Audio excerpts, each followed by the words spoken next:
Austin Butler may prefer a little less conversation about his Elvis accent, but fans aren't done talking about it yet.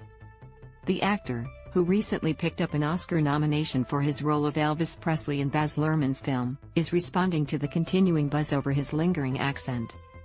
"It's funny to me because I don't even think about it," he said about the attention around his accent in a Los Angeles Times interview published Jan. 24. "I guess after 3 years of doing everything that I could to focus on this one goal of trying to bring life to Elvis in this film, I think that there is certain muscular habits that must pop up. If I was trying to sound like Elvis, I would sound very different right now." Still, Butler doesn't take all the chatter too seriously. "I think it's sort of amusing to me how much people want to focus on this one thing," he continued. "But I've had friends who've gone and lived in other countries and they come back and they have a French accent or an Italian accent or something like that, or where they've gone and lived in the South for a while and they've come back. It's funny how we have these muscular habits that will pop up in ways that we don't expect." Butler's voice has been a topic of discussion on social media since the film's 2022 release, most recently after giving an acceptance speech when picking up his Golden Globe Award for Best Actor in a Motion Picture, Drama. "So especially at the Globes, the first time I'm ever accepting a major award," he added in the interview, "and if bits of the accent popped up, I mean, what timing." Although, the 31-year-old doesn't seem to hear the similarities as much as others still do.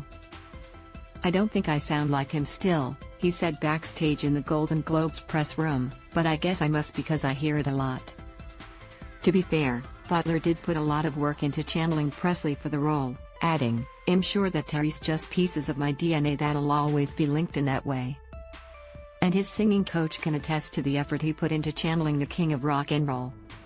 "I feel sorry people are saying that, it's still acting, but has actually taken the voice on board." Drive.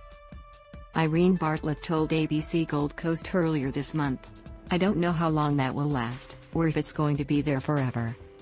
Another person to react to Butler's voice? Vanessa Hudgens, who dated the Once Upon a Time in Hollywood alum for almost a decade before news of their split broke in early 2020. After a social media user reshared a post about Butler's singing coach calling his voice genuine and one that might remain forever, the actress replied in the comments, crying. Actually, Butler confirmed to the Los Angeles Times that Hudgens was the friend had previously referenced who'd encouraged him to play Presley after hearing him sing in the car, adding, "I owe her a lot for believing in me. And who knows what Butler's voice could sound like in the future. I know that I'm constantly changing," he told Elle Australia in June. "Check in with me in 20 years when I've played a lot of roles, who knows what it'll sound like."